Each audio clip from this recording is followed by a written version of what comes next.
Hi there, welcome back to Academically's yet another podcast. My name is Jaspreet and with me is Dr. Akram, who is going to answer another queries put forth by people of pharmacy. Now this is regarding Qatar pharmacists. So first of all, sir, please tell the audience about the general eligibility and requirements.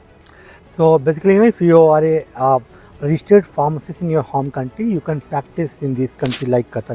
तो Qatar में क्या होता है कि eligibility है minimum bachelor degree होना चाहिए in pharmacy में अगर आपने बी फॉर्म किया हुआ है प्लस 2 ईयर का वर्क एक्सपीरियंस होना चाहिए या अगर आपने B pharm plus M pharm किया in any branch pharmacology pharmacognosy chemistry whatever then still you need 2 year work experience means B pharm और एम फॉर्म को दोनों ही केस में 2 ईयर का वर्क एक्सपीरियंस होना चाहिए।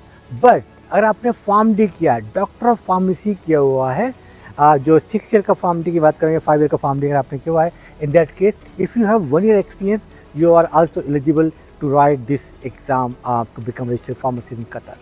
तो यहीं से हमारी क्वेरीज शुरू होती हैं सर और बहुत सारे सवाल आए हैं ये बात पूछते हुए कि बी फार्म के बाद भी 2 साल का एक्सपीरियंस चाहिए कतर में एक फार्मासिस्ट बनने के लिए और एम फार्म के बाद भी 2 साल का एक्सपीरियंस चाहिए, तो फ़ायदा क्या है एम फार्म करने का? Yes, so there is no advantage if you want to practise. मैंने बहुत सारी वीडियोज़ में बोला है कि एम फॉर्म का कोई भी यूज़ नहीं है, एम फॉर्म नहीं करना चाहिए।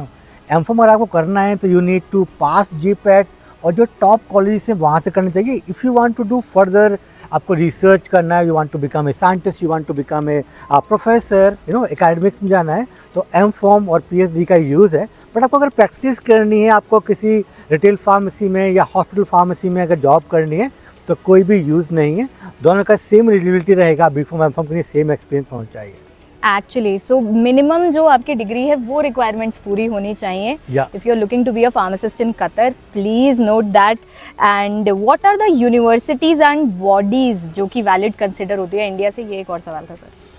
तो इन जनरल क्या होता है कि फॉरेन कंट्रीज जो होती है वो देखते हैं कि आपने जो है आपका होम कंट्री में कौन सा बॉडी है जो रिकगनाइज करे। फॉर एग्जांपल यूनिवर्सिटी जो अप्रूव होती है UGC से करती है इंडिया में सिमिलरली PCI अप्रूवल देती है फार्मेसी कॉलेज। जितने भी कॉलेज हैं ऑल आर अप्रूव्ड है। तो ऐसा नहीं है कि वो पिक एंड चूज़ कर रहे हैं कि भाई ये कॉलेज अप्रूव्ड है ये कॉलेज अप्रूव्ड नहीं है।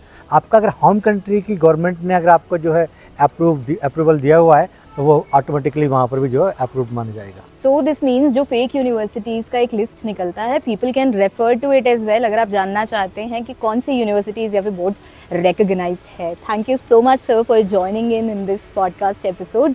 और आपके पास अगर और क्वेरीज हैं हमारे साथ शेयर कीजिए कमेंट बॉक्स में। And also go to academically.com। Personalised mentoring हम लोग आपको देते हैं and free 1-on-1 counselling sessions हैं। And yes, if you are a pharmacist want to work in any country in Gulf country तो हम लोग सारी कंट्रीज़ का प्रोसेस करवाते हैं A to Z in Gulf country, even Australia, New Zealand, Canada, Ireland, where you want to work we can help you. Thank you. See you in the next video.